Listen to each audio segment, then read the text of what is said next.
So as a continuation of how I came to the Philippines, I'm going to tell kind of the story of my vacation slash my trip of inquisition, if you will.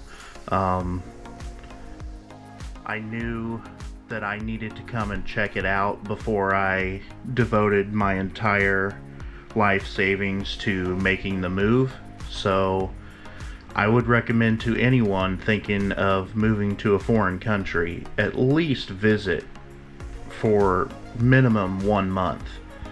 I stayed for the whole month of June, and trust me, it really wasn't long enough, but I went enough places and did enough things where I kind of felt like I got a good feel.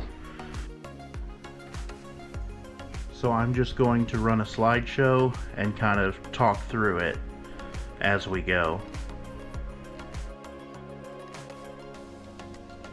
So I know maybe it will seem kind of silly, but this map is a very important part. I used to look at it all the time and dream about the day I could make the move. So here I am in St. Louis getting ready to leave. This was my first time on an airplane, and the trip took a total of 34 hours. So not a short journey. Just from LA to Manila was a 15.5-hour flight.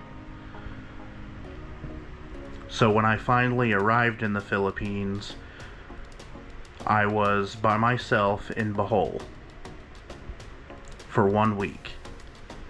I went to Chocolate Hills. It's pretty neat, you know, for what it is, a bunch of hills. The most fun I had was exploring, finding waterfalls, just going out into the province, totally alone.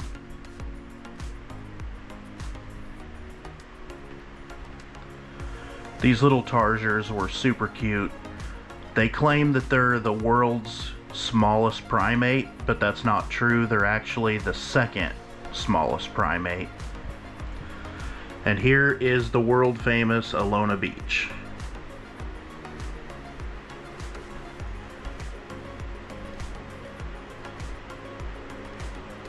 It was pretty cool, especially at night. The sunsets were incredible. I actually preferred this little private beach that I found. You have to walk about 15 minutes to get to it, but usually there's just no one there. Panglao in Bohol is full of old architecture, old churches. Unfortunately, people kind of throw trash around, but this is the Blood Compact. It's kind of a famous landmark in Bohol. I did a lot of sightseeing, but I really paid attention to the details. How much things cost, how hot it felt. I was really worried that I wasn't going to be able to handle the heat, but it really turned out to be not that big of a deal. The sea of clouds was kind of a disappointment. I got there late, so the fog was kind of lifted by the time I got there, but it was still a nice view. At the end of my week in Bohol, I went to Mindanao, Dipolog City to be specific, but this right here is Cebu.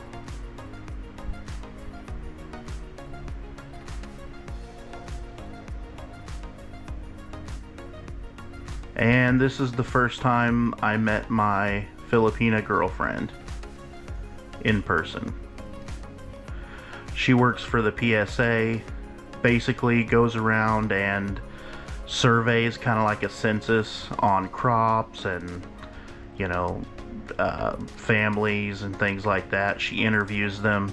So when I go with her, it's like way out into the province. I've been places where no other foreigner has been, I'm sure.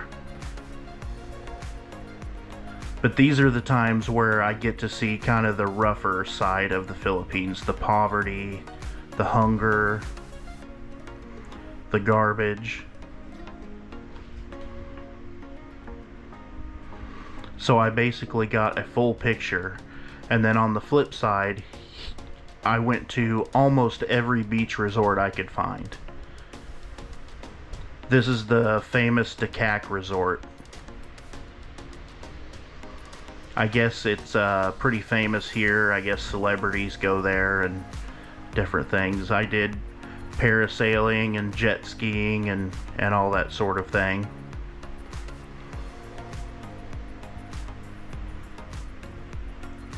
See, told you I did. It was beautiful.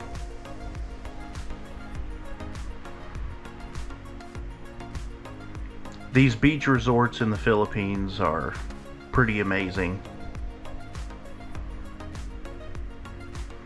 I also took my girlfriend and her children to Fantasyland, so they had this refrigerated warehouse where it was like snow.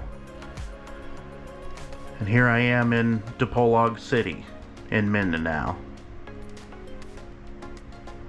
This was another one of the work trips, but we managed to do a little side mission to go see these huge waterfalls. These are the biggest waterfalls that I've been to so far. This is lechon, so a roasted pig, and that all of that food right there was like $120 US.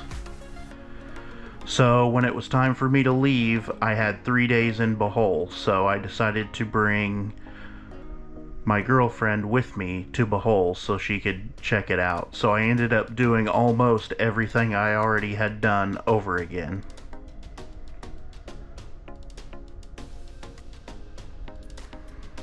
But she had fun and I had fun with her.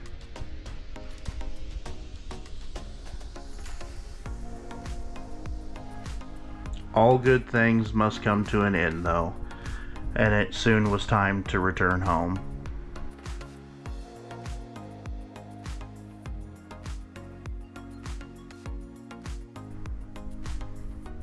I hate this sign more than any other sign I've ever seen, I think.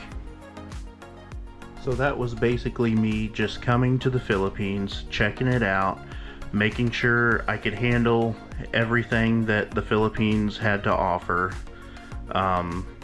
Honestly, I love it here, but I surely can see how some foreigners would not enjoy their time here. Especially, I chose to live in an area where there's not a lot of other foreigners. I figure, you know, if I wanted to be around foreigners, I could just stay in America. I came to the Philippines for the Philippines. So I'll go ahead and end this here. I hope you enjoyed the little slideshow, and we'll see you next time.